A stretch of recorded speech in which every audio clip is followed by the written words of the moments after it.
everyone. Thanks for joining us on this special Monday lecture, Rare Monday Baumer Lecture. Tonight it's my pleasure to welcome Philippe Rahm, who's here not only joining us this evening for the lecture, of course, but this entire semester as one of our Trott Distinguished Visiting Professors, along with Sana Frini, teaching a vertical option studio called 4 degrees Celsius between North and South. Tonight I'm especially thrilled not just to hear this lecture, but because I've actually secured a seat tonight in 250. And I say that because I had the opportunity to see Philippe lecture once before, sort of. I was a student at the time, and Philippe came to my school to lecture, and the lecture was so highly anticipated that by the time I arrived at the lecture hall, which was admittedly a bit late, the hall was completely full. So I ended up being relegated to the lobby. They wouldn't let me into the lecture hall, so I had to stand out in the lobby. Now, this ended up being a really curious way to watch a lecture, standing within a brightly lit, loud lobby, looking through a darkened lecture hall to a brightly lit screen on the other side of the lecture hall, a kind of odd layering of different atmospheres inside the darkened lecture hall. People watched Philippe's work unfold on the screen in total silence and contemplation. There, Philippe argued that what we were comfortable imagining as architecture, in other words, buildings, forms, shapes, etc., could be substituted for thinking about thermal zones. But I was standing outside the darkened lecture hall in the overly lit lobby, which was a different atmosphere altogether. The atmosphere I was in was much more turbulent, in some ways similar to the complex atmospheric dynamics that Philippe was arguing for in his own work. One contingent of these lobby people, like those inside, were entirely captivated by the work they saw on the screen, by a presentation of architecture that was not so much walls and thresholds, but an intricate scripting of the ways in which bodies thermodynamically interact with their environments. Some other lobby people seemed visibly perplexed, unable to wrap their heads around the work they were seeing on the screen, which consisted of more airflow diagrams than plans and more rainbow thermal images than glossy renderings. And lastly, a few folks in the lobby seemed completely scandalized by the lecture and by a body of architectural work that undermines so many habits of thought that we regard as central to architecture itself. In fact, we had to keep asking these people to be quiet because they were arguing with your lecture while your lecture was kind of happening. So to be honest, I had trouble following Philippe's lecture in between the various arguments and conversations taking place in the lobby. But nevertheless, it was an incredibly enjoyable experience for me, learning about an architect that takes so seriously the subtle atmospheric performances of architecture while accidentally finding myself standing within a subtle atmospheric performance. What Philippe showed that evening, and has continued to show through his career, is that architecture is found as much in the invisible thermodynamic interplays as it is in the forms, materials, and systems that we're used to seeing on the screen behind me here. His work constantly asks us to rethink what we mean by architecture in ways that are captivating, confusing, and occasionally scandalous. In addition to his role with us this semester, Philippe is the principal of Philippe Rahm Architects based in Paris. The office is known around the world for pioneering an understanding of architecture that integrates meteorology, physiology, and the invisible dynamics of climate. His projects have been featured at important venues like the Venice Biennale, and the work includes public commissions like the Taichung Jade Eco Park in Taiwan, a landmark example of climate-responsive urban design. Philippe has taught at institutions across Europe and the US, including the AA in London, Princeton University, Columbia, Versailles, and now, of course, Knowlton. With that, it's my honor to welcome Philippe, so please join me in welcoming him. So. Thank you. Thank you, Curtis, for the introduction, and thank you for the school to welcome me. And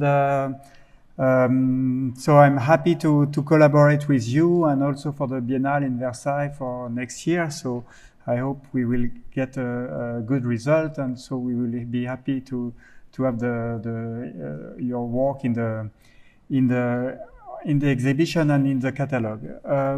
Today I would like to make an introduction of my last book. It's a kind of monography and also a kind of encyclopedia, and I will go through the book, but you will see it's more like a presenting project and presenting idea that are summarizing what I'm doing since many years. And the title of this book is Climatic Architecture.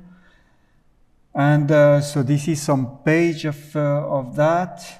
of this book. And when we talk about physiology and meteorology, you know, it's in a certain way we have to understand this different scale for designing a building, for designing landscape and architecture, and I will explain why. So this is like the summary of the book. And then there is an introduction, and this introduction is about the general statement of my work. First is to say why we need building, why we are constructing houses and building. And in reality, if we go to the roots of things, we understand that the human body is at 37 degrees Celsius. So we have to keep this core temperature at 37 degrees Celsius, and in reality we cannot survive in when it's too cold or when it's too hot.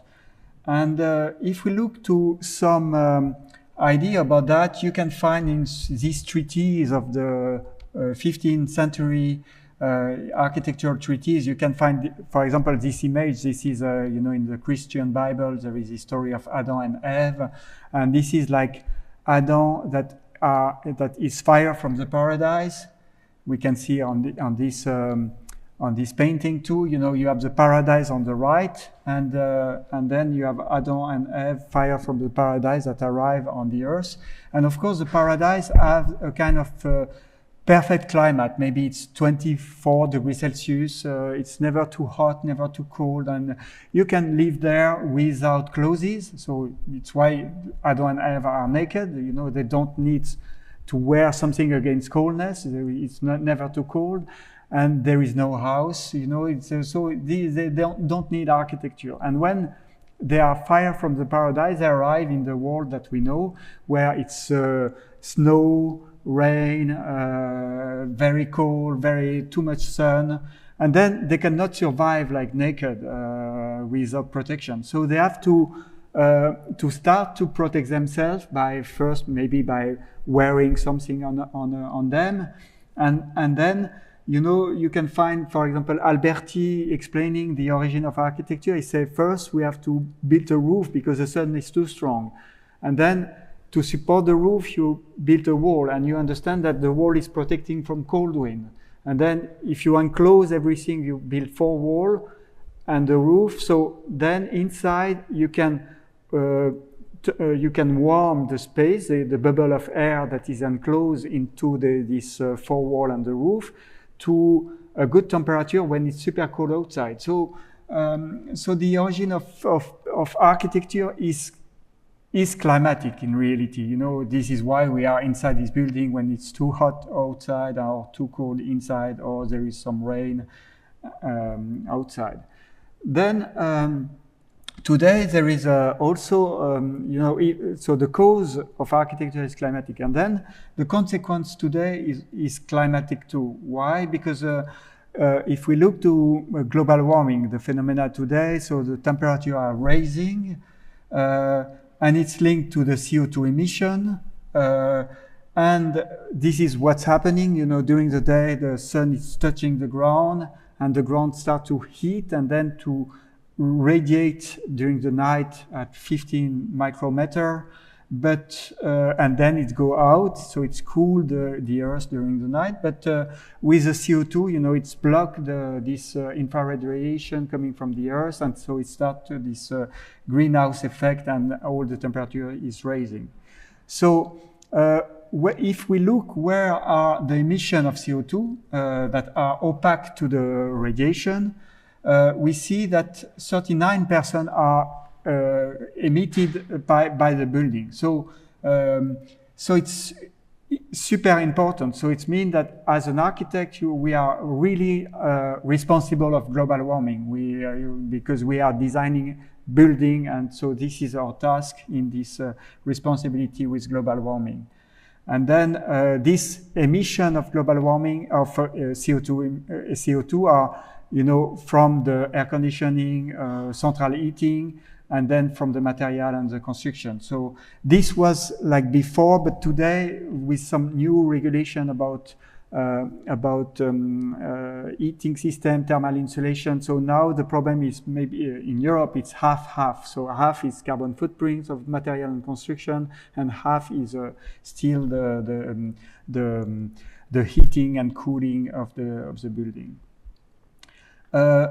So now we are, the origin of architecture is climatic, the consequence of architecture is climatic. So what about in between? What about the tools for designing architecture? So why we have to continue to use geometry or to use metaphor or narrative or symmetry? Why we cannot use climate as design tools for designing architecture? Why we cannot say that convection is a new symmetry, or conduction is a new narrative, or evaporation is a new metaphor? You know, so it's like to change the vocabulary for designing project based on that.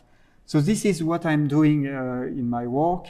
I try to base the project on some of these climatic phenomena. So first project I want to show is about effusivity. Effusivity, so this is extract from the book, and this is the exchange, the rate, the speed of the exchange of energy between one solid and another solid. So if you touch a surface, so you can feel it cold or warm depending on the effusivity of the material. And so this is a real way of cooling the things. So we made a competition, so in 2017, and we won this competition for the national radio in Paris. And so this is the existing building of the 1960s, and the competition was for the interior here. And for that, the brief from the program of the competition was to make a public space open to everybody with a cafe and a theater and a bookstore and some other things like that. And so we start with a cafe, and we say how to design a cafe in this existing space. And so by thinking about the cafe, we say, okay, during the winter, it's really good to go close to the window where there is a sun, you know, because you are looking for sun and for heat. And during the summer, you are looking for shadow and coldness. So we cannot say that there is a good location for the cafe. There is a kind of gradation of location that is good depending if it is noon or in the afternoon or like that. So for that, this is a plan. We made a solar analysis of the space, and then we combine everything together. So we have an average during the year, and we can see in red, this is where there is a lot of sun, and in blue, where there is no sun. And then we start to make a gradation of the plan. We transform this software model into line, and then we identify where it's always sunny or less sunny, like that. And then we transform the plan, we materialize this plan with the effusivity value. And so what is effusivity? You know, effusivity, this is, for example, if you touch marble or steel, you feel it cold because you lose heat very quickly to the material. If you touch wool, you feel it warm because the effusivity value of the wool is very low, so you don't lose heat. And this is something that is interesting to look back in the history, because Viollet-le-Duc and also the Claude Perrault, an architect in France that translates in the 17th century the Vitruvius treatise, they are talking about marble in the church in Italy. They say the choice of marble in Italy is for cooling. You know, it's not, because for my generation, we think that the choice of marble is for showing that you are rich and for the prestige, but they are talking about marble like a cooling material, and Viollet-le-Duc talk about the Vatican in Rome with this huge marble floor, and that is very cool when you go in the summer there. And then in Italy, of course, you have a lot of marble stone floor, you know, but more you go to the north, less you have marble floor. You know, it's becoming not so comfortable. In Switzerland, you never have marble floor. You know, you have carpet. You have, you know, you don't want to lose, and so this is based on effusivity material. So this is what we did for the project. We say, okay, in the summer we want to lose a lot of heat, and in the winter we don't want to lose a lot of heat by effusivity, by conduction. So we start to make a gradation from metal, then granite, to then rubber, then wood, and then wool. So it came from high effusivity material to low effusivity material, and the plan start to be made with this gradation. And this is some image at the end of the project. So we can see like the winter area where we can find the wool, and then we move to the more maybe spring area where it's more wood, and then we arrive to the summer area, so it's inside, always in the shadow, and then we have the marble, and then in the most cold area we have metallic bar. So it's like to materialize and to choose the materials through this capacity of heating and cooling, and maybe less by analogy. Like when I was student, we were choosing, for example, the color of the building should be red because it's for fire station, or it should be white because you are in Paris, or, you know, it was choice like metaphorical or analogical choice. But I think we can choose today material with real thermal value, and this is what we are doing that. Then another phenomena is convection. Convection is the fact that this is the exchange of heat between a solid and a liquid, or solid or two gas, you know. And convection is also something for cooling, you know, by when you blow and when you have wind, you know, this is evacuating the excess of heat. And there is another phenomena, it's like linked to Archimedes law. So more you go on the top, the warm air is moving up, the cold air is going down. So this is all this kind of behaviors of the air and the temperature, and so very often in a room it's super hot under the ceiling and cold there, and so what to do with that? So it's also again it's interesting to look to the past, when before air conditioning, you know, how the architect was dealing with that. So this is the Villa Rotonda from Palladio, and I was at the Miller House yesterday. So they say that the plan is a little similar because you have a different side, and each side is linked to a season or a moment of the day. So, for example, if there is a south here, so and the north is here, so Palladio explained that the south room are for the winter. So the east is here, so you have the sun, the morning sunshine, and here you have the afternoon sunshine. So for the breakfast or for in the morning in the winter, you go here because you will have a lot of sun, and so you will have the benefits of that. In the afternoon, you go there, and then during the summer, he say, okay, you have to move, you have to forget these two rooms, move into these two rooms on the north, because you will be with the shadow every time, and so you will protected from the heat of the sun when it's too hot.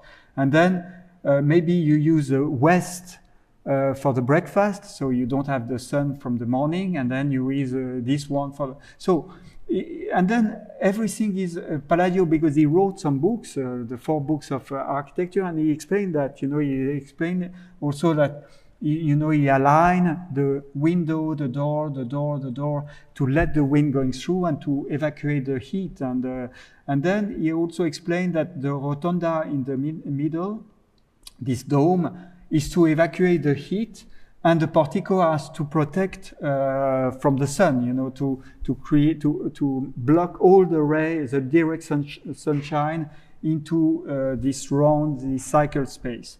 So what is happening in reality, you know, it takes the air in the underground, so there is a new fresh air that arrives, then there is a hole in the middle with cold air, and then this cold air moves down, and the excess of heat go out. You know, it's a little like the Pantheon in Rome. You have a hole at the top to let the hot air moving out, so it stays cold inside, because the excess of heat is going. And then you can see here the stone in the middle where the cold air is going from the underground. And this is this type of thing. So it's a kind of, you know, the form of the space was designed to keep the living space cold and to let the hot air moving out of the building. So it's really interesting to look back to that type of architecture. So here, this is a competition we made 2 years ago in Lausanne for, we got the 4th prize for that. It was an open competition. And so we were using this type of idea of Palladio for making a kind of building that can work without air conditioning or with less mechanical system. So the project is here, so it's we of course minimize the footprint there. We have photovoltaic panel, and then during the spring or when it's not too cold, not too hot, we just open the window and we can let the wind, the air going inside, and then the air will go out in the like in this rotunda in the middle that will let the hot air to escape. And so this is like the system. And then what we made, we decided not to have a duct for the exhaust of air, but to use the architecture itself, like the stone of Palladio where you can walk on it. And we propose to have this kind of walking grid in the middle where the air can go out of the building in the middle. So this is a system during the spring and when it's not too hot. So you open the window and then it go out like that. But during the summer, what we propose when it's super hot, we propose to take the air and then to go to the underground. And in the underground, so this is like, you can see that this, in the underground, we, because the university is built on the lake, so it was filled with earth, but the lake is like 3 meters just underground. So what we propose is to have in the basement a kind of space that can be flooded during the summer when it's super hot. And so we can have an interior lake, you know, that appear. And then the air will go a little like a water pipe, a nargile, you know, the air will arrive and it will be cool in the underground by geothermal cooling. And then it moves up and then it's sucked by on the edge of the building, like we can see here. We have the exhaust air that is taking the air there. And this is like the section, the plan. So all the construction is low carbon footprint, like with stone and then wood. All the structure in wood, and then we can readapt and we can see the cycle with a grid that is becoming smaller and smaller by going up to the top. Another project based on conduction is this conduction is, you know, it's thermal insulation. It's also all the design of the facade. And then what is new today, that the facade is no more like just a single material with inside and outside, but it's made of different layers, like there is a vapor barrier, there is a load-bearing structure, there is thermal insulation, there is air hole, or there is a rain screen. So there is a lot of different layers that is composing a contemporary facade. So in this project for Taiwan, we proposed like it was like a public space, like we call that the climatorium, like it was like it is a cooling center where you can go when it's hot outside, but in Taiwan it's always hot, and then we can see the building.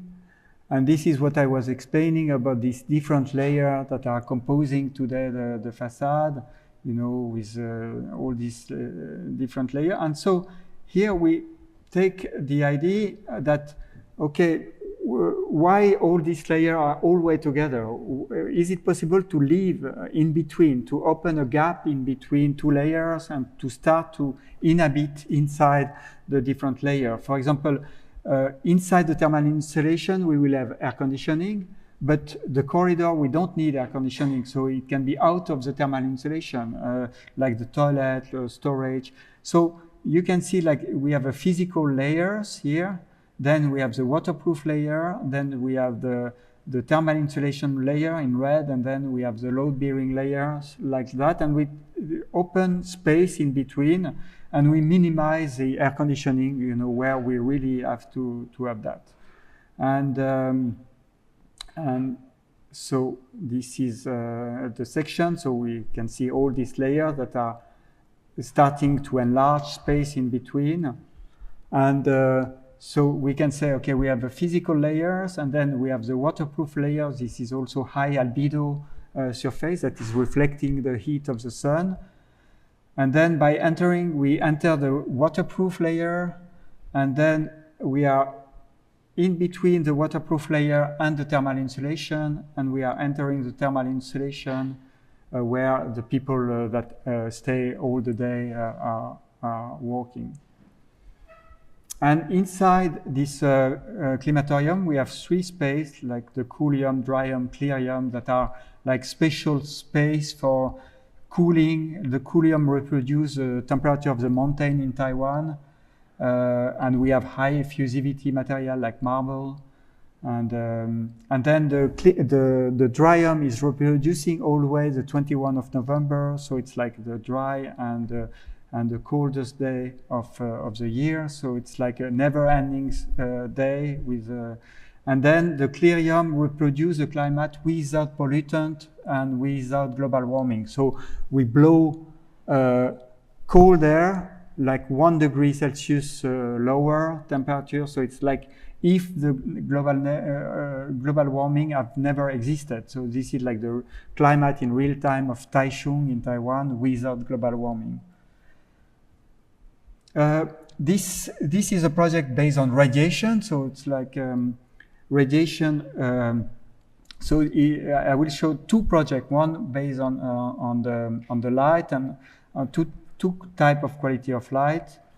The first project is it's a contemporary museum. It was an exhibition architecture for that site. This is in Arles in France. There is a Frank Gehry building here. And we were working on this existing building with some skylight on the top. And it was for exhibiting artwork. So, you know, depending of the type of material, you need a certain quantity of light. So, for example, a photographic paper cannot receive more than 50 lux intensity of light because it will destroy the pigment, and or oil painting can receive 200 lux. And if you want to exhibit a video, it will be better to be in the darkness or things like that. So what we did, we analyzed the incoming light, first the incoming light, and then we decide to work on the reflectance of the incoming light. So for that, we made a model where we analyze how the natural light enter the building. So this is in the morning, so we can see that in red there is more light than in blue, so we can see the wall, the shadow of the east wall, and then we are on the this is at noon, and then in the afternoon, and all together it creates that. So we can see that here there is more light than here.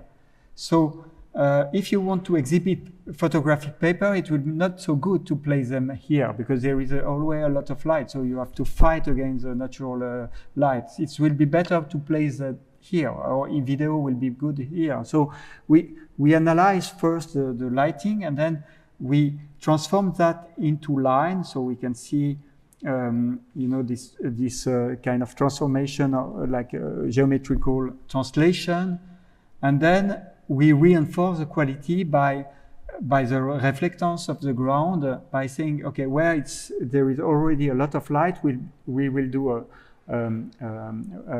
white floor that will double the quantity of light, and when there is no light, we will do a black floor, so it will absorb everything, so it will be very dark.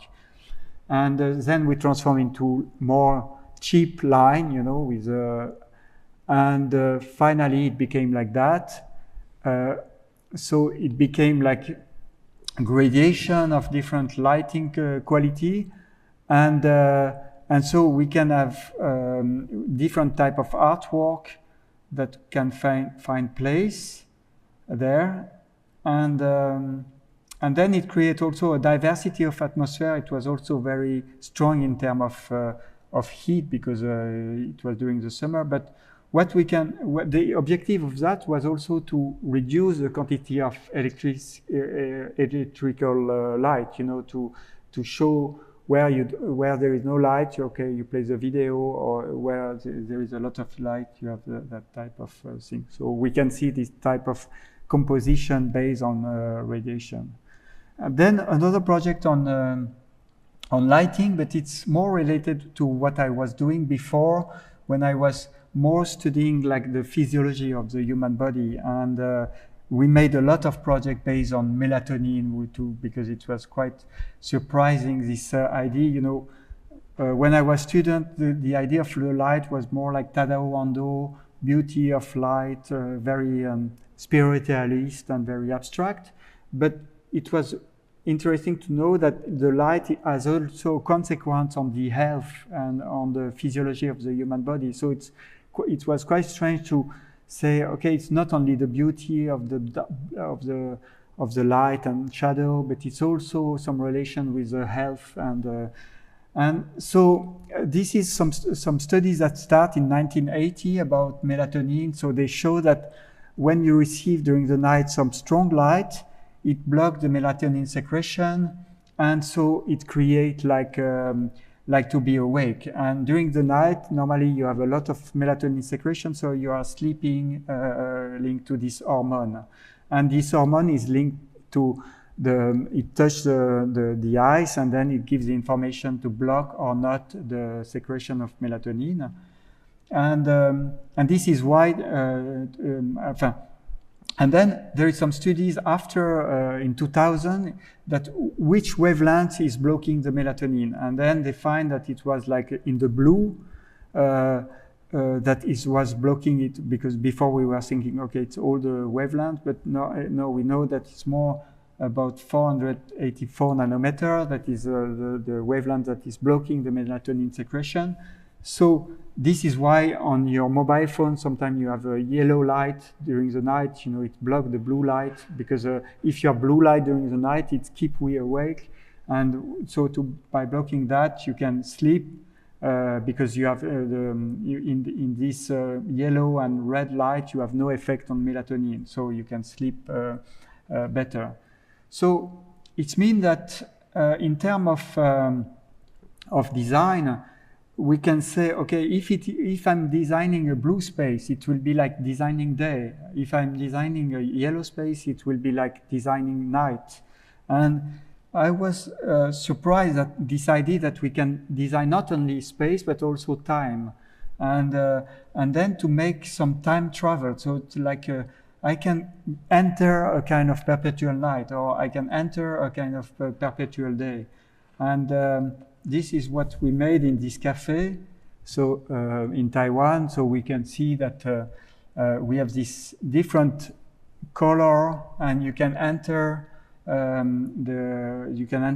the perpetual day by entering this blue light, or entering the yellow light if you are looking for more sleepy type of space. So this is a cafe now, and in Taiwan there.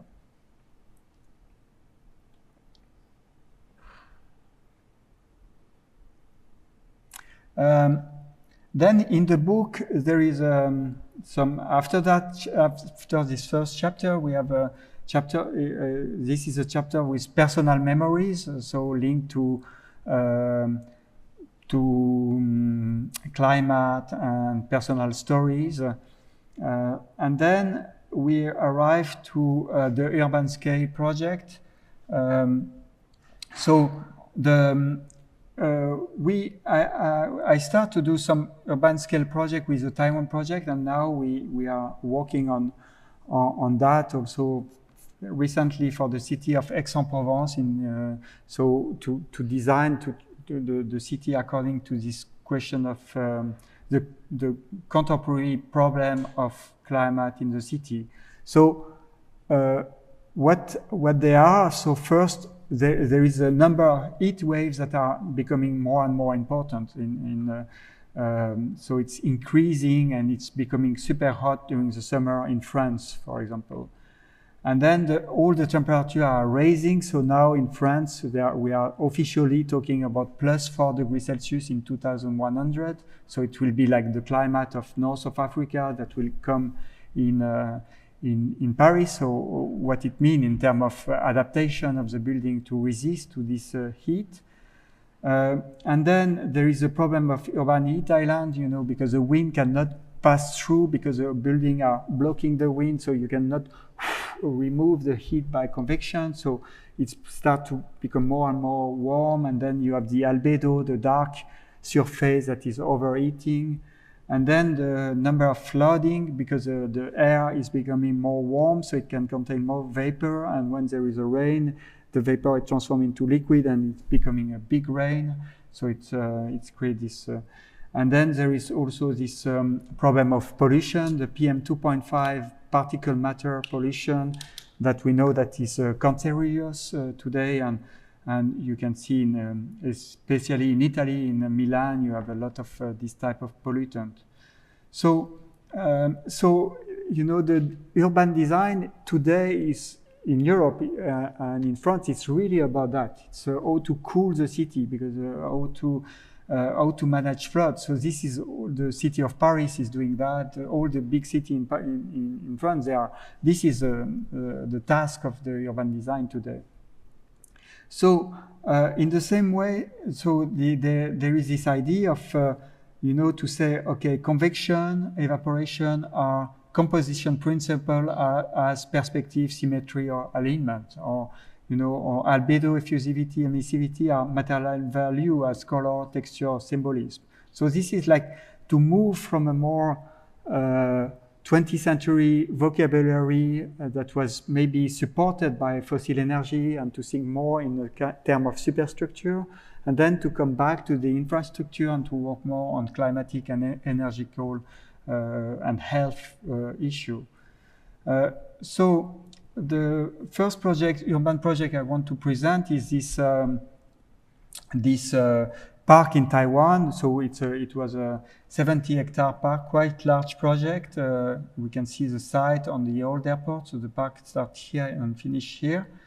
And we won the competition with this kind of climatic approach of the design. So we made the master plan. The master plan was based on 3 layers, like heat, humidity, and pollution, by saying it's too hot, it's too humid. So when it's humid, you cannot sweat, and there is some flooding and rain trouble. And then it's too polluted. But in Taiwan, in Taichung, it's polluted like every city. It's not more polluted. But we say, okay, let's do a project based on that two things, 3 layers. So we can see like this type of separate different heat, humidity, and pollution. So for the first layer, we work on convection. So how to cool the park. So so the light is quite always the same, the temperature is always the same. So there is one difference is the wind speed of there is a wind, and when you blow, so you can cool by the wind. So we made this computational free dynamic model to see where the wind is more go faster, and so it's red, it's go very fast, so it's cool more. And in blue, it's cool less because it's more still. And then we transform this model into a map where we can see the colder, warmer area. And then we materialize with trees by doubling the cooling effect by convection by creating shadow. So we have two cooling effects on the same place. And for that, we arrive to this very cold area with very windy, very shadow with trees. And we create the cool path that is connecting the most colder area. And then the function follow that. So all the picnic table, for the people, they can go in this cold area. So the choice of the trees for cooling, we choose trees with a lot of leaf for creating a lot of shadow. We choose ground that are evaporating for cooling or high albedo. And this was like the first layer. The second layer was about humidity and rain. So this is an analysis of course, it's like to manage the flood and everything in the park with the topography is made for absorbing all the rain for the new district around of 250 hectares around. And then we can see that this is a park with a flood like a few years ago, like 4 years ago. And then we say where it's more dry, you can sweat more, and it will be more comfortable because sweating is a way of cooling the human body. And so it will be better for doing sport where it's a little more dry. So we look for where it's a little more dry, far from the pond and the source of water. And then we place all the sport activity in this area, and also we select trees that can a little absorb the humidity of the air, but ground that can very quickly evacuate the water with high drainage material. And then we create this second layer that is like the sport layer in the park, and we can see the dry path that is more complex in terms of that. And then the final layer is about pollution. So there is some road, and far from this road, we have the less polluted area where it's a little more clean, less noisy. And so we place trees to absorb the sound for absorbing the pollution, and we propose to have all the children activity in this less polluted area. We choose some trees that can catch a little the PM 2.5 pollutant, and then some ground that can have the ability of depollution. And then all together, it's create a diversity of climate because here it can be dry, warm and polluted, or dry, cold and non-polluted. So there is a full diversity of microclimate, and everybody are free to go where they want. And at noon in July, you prefer to have a lot of sun. To be protected by the trees and to be a windy area, or so there is this diversity of space that are created. And so everything together is doing like the master plan of the park. And this is some image. So this is just at the end of the construction. And then we have a few pavilions. I will not go there really, but this is some image of the park. And then we have also what we call climatic devices. We don't have really the time for explaining, but this is cooling by blowing air, by geothermy, cooling air, like we blow cold air in the park to create like a pavilion of cold air, like a shower of cold air in the park. We have also, we can see this device like that with this, the air that comes from the underground. We have also cooling by evaporation. So this is like creating cloud, and when it's active, you know, it decreases the temperature of the air.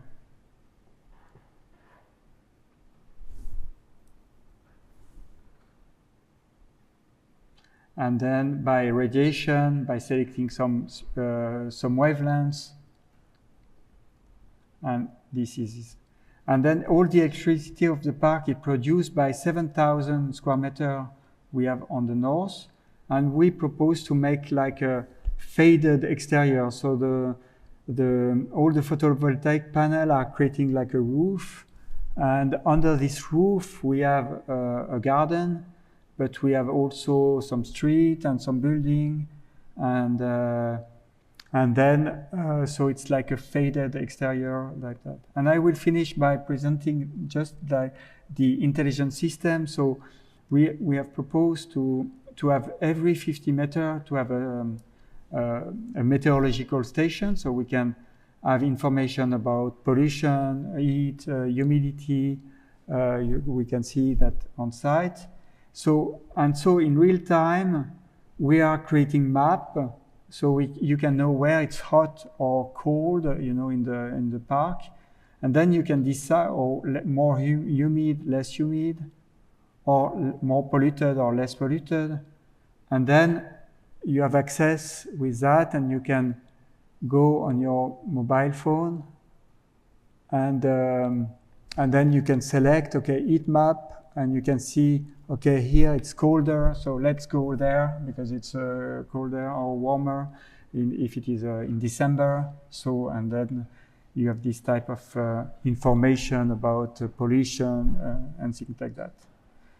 So thank you, everybody, and I'm open to question or.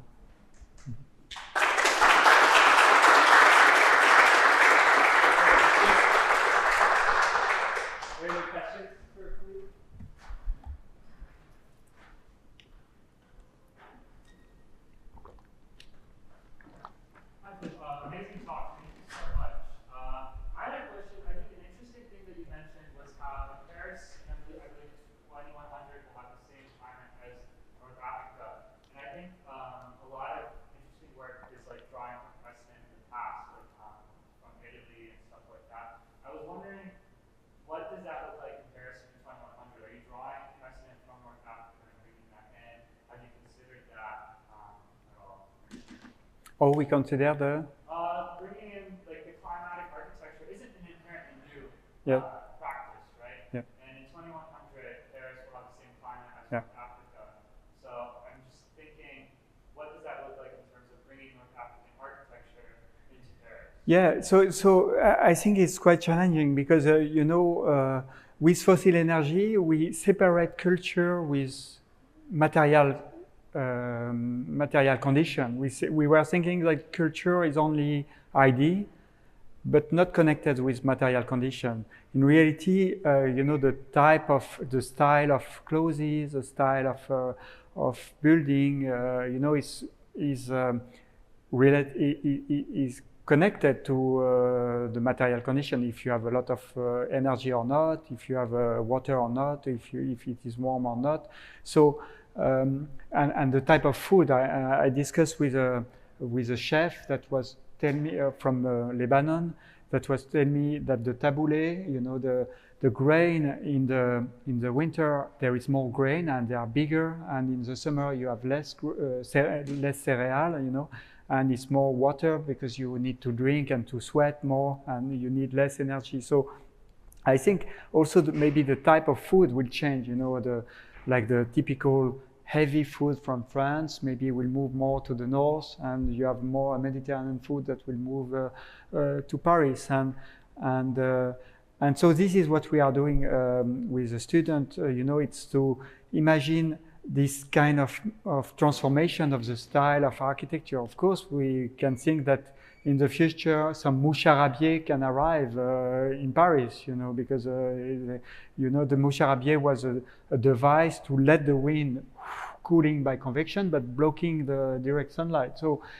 all these type of things will move there, and so there is a global shift of climate and also of culture, that will happen, and so this is quite challenging because it's also, I think it's challenging also the human perception about culture and identity. We think that identity is only made by us, by human moral and cultural and political value, but in reality, it's driven by some material condition somewhere. So this is something that is really interesting. And the project I was talking about, Aix-en-Provence, for example, this is a very big new district in Aix-en-Provence, and a master plan was made 8 years ago, but it was driven more by cultural issue, like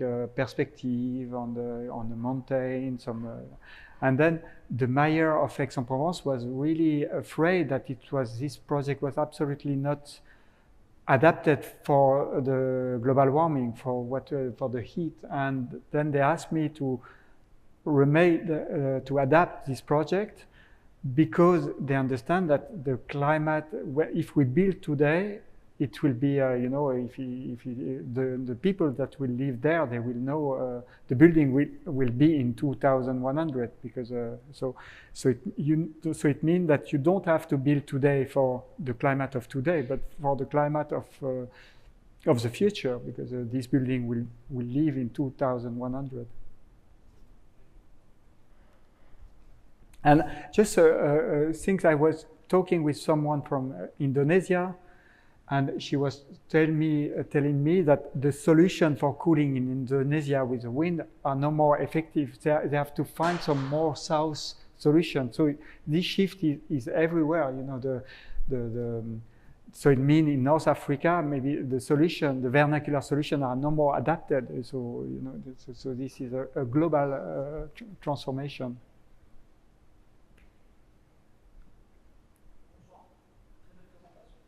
Merci. I have a question regarding the first project. You utilize materials to maintain certain temperature in space.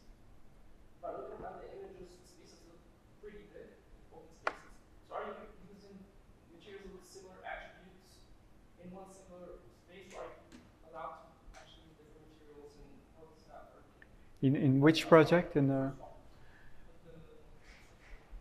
Yes, no, it was an open space.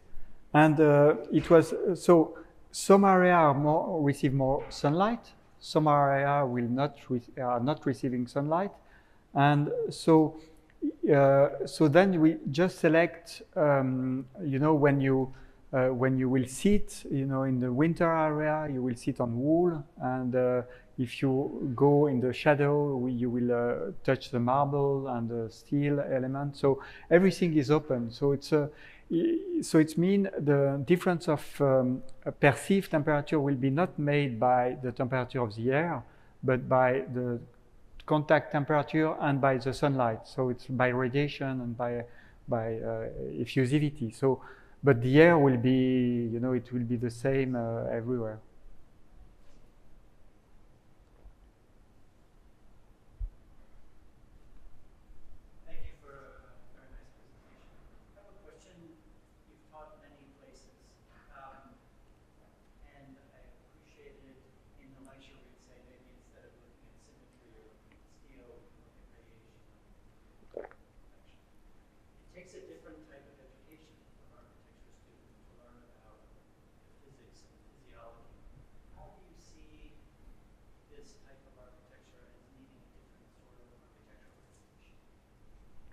So I think I always have a kind of historical materialist analysis of things. So I think that the way we were learning architecture at the end of the 20th century was based on fossil energy. So we were more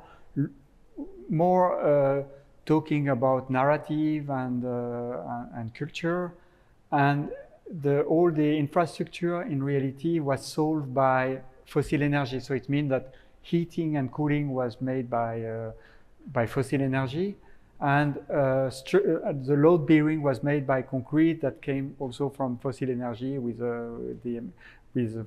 and the steel that need coal for being and so you know, Vitruvius talk about solidity, commodity, and beauty.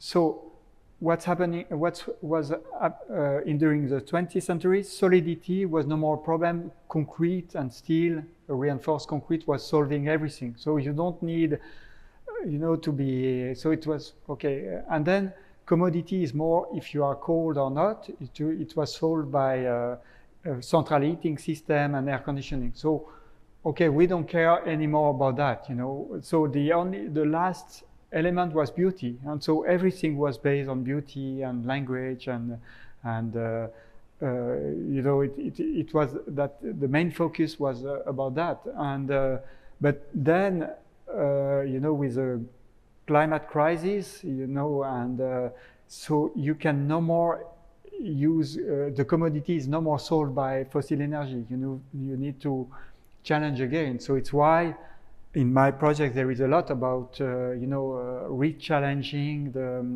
the commodities through this type of climatic architecture. And then I'm not really talking about solidity, but of course, you know, today in Paris, if you want to win a competition, everything should be in wood, you know, or the structure should be light, you know, so you can no more use so much concrete for doing buildings. So it's also a change of style, because before in Switzerland was really famous for concrete building, beautiful concrete building, very solid building. But today it's really old-fashioned, because when you look at a concrete building, you think, oh, so it's so much CO2 emission, you know. So now we like a very light wood building, and so this is what is happening, and we have to understand as an architect that it's not coming from human decision or it's more coming from the material condition. This is a little like Karl Marx is talking about that, you know, that we think that there is not an artist that decide, okay, today the building should be in wood. No, it's a decision from the carbon footprint and of the material. It's not a decision from an author that say, okay, it's more beautiful to have a wood building than concrete building. I want to talk about the last project. It's absolutely fascinating. I want to ask you, how different was the process working on a landscape project rather than an architectural project, and how difficult was it to have more control on the landscape project? Some feel like there's a lot of things that play into the design. In reality, for me, the landscape project was like an urban project, and then to start the design of this large scale through wind and maybe the evaporation and maybe sunlight, you know, was quite interesting, and then I have some other project we made. For example, we won a project with Remcolas with OMA in Milan in 2019, and in this project it was also based on the wind. You know, we say all the buildings are parallel to the wind to let the heat that can move with the wind and not to block them. You know, and so this type of strategy was. I think, and this is, I'm doing some project on urban scale, and I think it's quite successful at this scale also, because you know, you to design the cities through the wind, and then there is something that I'm not the specialist of. That is more about biodiversity or plant and things like that. But we were working with a landscape architect for that. So. That was more we have proposed for the trees. We have proposed to have to select trees with a lot of leaf or big leaf, you know, for creating a lot big shadow. But then, so it was more like specialists of type of trees that selected the good species for that. I wonder maybe about the last project. I think in many of the projects there's this idea that it like starts with a cultural expectation about what that kind of space should be, like with the cafe and with the gallery space.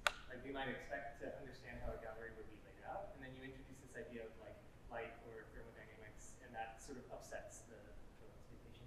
It seems like also those, like the experience of the thermodynamics are also in culture, right? Like the experience of humidity in Taiwan is maybe the like cultural role or cultural experience of humidity in Taiwan is different than the experience of humidity in Paris, right? And so I wonder, like, as you practice internationally, how do you kind of negotiate the cultures of sensation? Alors, yeah, in reality, all the human beings are the same. You know, we are, you know, the local people from Taiwan, they are suffering from heat as me. You know, there is no really, you know, everybody on the planet like air conditioning at 22 degrees Celsius. You know, so it's why in Dubai you have super cold air conditioning. They prefer that than cross ventilation with solar chimney, with a wind catcher. So for the it was funny. There is a story with the local architect in Taiwan, Ricky Liu. Is a Taiwanese architect, and when we did this project in 2011, climate was not so in fashion. You know, it was more like parametric things, and so we were the only one talking about climate in the competition, and our local architect, when we were doing the competition, I remember we met during the competition design, and at one moment he was saying to me, but why I was always talking about climate, complaining about the climate in Taiwan, and wanted, so he was trying to make a cultural difference between me and him, you know, because I'm from Europe, so I don't know tropical climate, and he know very well tropical climate, so he's not complaining about that. But in reality, I remember we were always in air conditioning. So you arrive at the airport, you have air conditioning, you take the taxi, you are inside the air conditioning, you arrive in the office by the basement, you are in the air conditioning building, and then you take the car and you arrive to another building, and then you go to the shopping mall with air conditioning. So you spend your life in air conditioning. And at one moment I was with him, and the taxi stopped like 20 meters from the entrance of the building, and we have to walk under the real climate to enter the building. And then we were in the elevator, and he said he was complaining, and he said, "Oh, it's so hot today," you know. And so we only spend like 10 seconds in the real climate. So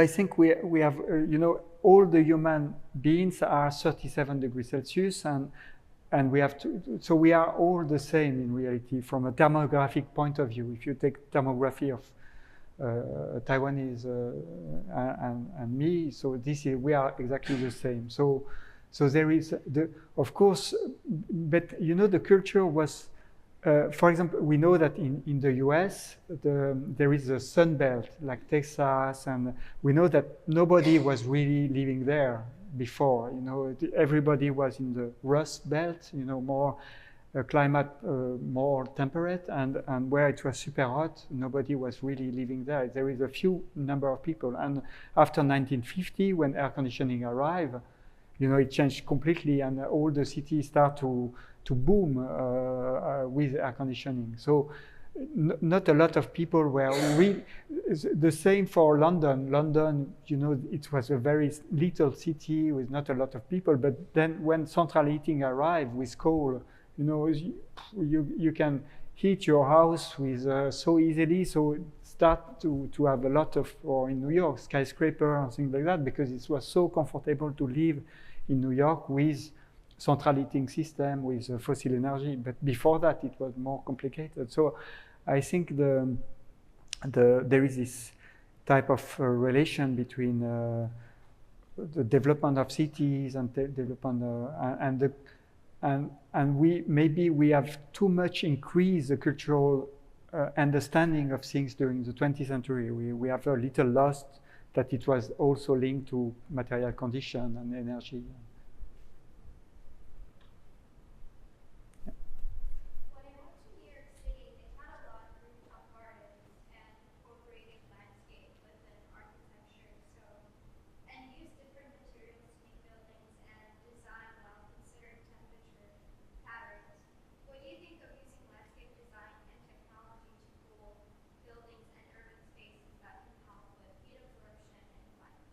So, sorry, say again at the end. Yes, just the last sentence. Yeah. So, what do you think of using landscape design or technology to cool down buildings, urban spaces? Yes, absolutely. Because in the project we are doing in Aix-en-Provence, for example, you know, the street was designed in stone. So it was like more an aesthetic idea of having stone building, a little like traditional stone building. And in reality, the stone during the day it receives a lot of heat, of sun, and then it starts to become warm. And then during the night, it releases all the heat. So it means that when you open the window for cooling during the night, the street is still super hot. So you have warm air. So it's not good to have a high thermal inertia material in the street because it absorbs the heat and releases during the night. It's better to have low thermal inertia material. And so this is the same for landscape. If you can cool, you know, the exterior, it has an influence into the interior, especially the night when you want to cool down your house. And so if the landscape or the outside space are refreshed by wind or by evaporation of plant or things like that, so it will be more comfortable. So there is a direct link between outside and inside.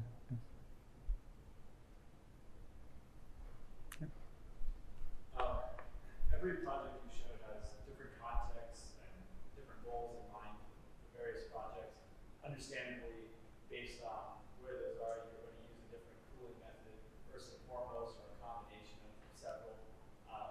And so perhaps my question is too simple, but in your opinion, is there one cooling method that is more effective across the board, regardless of context, or is that just too complex we need to use multiple?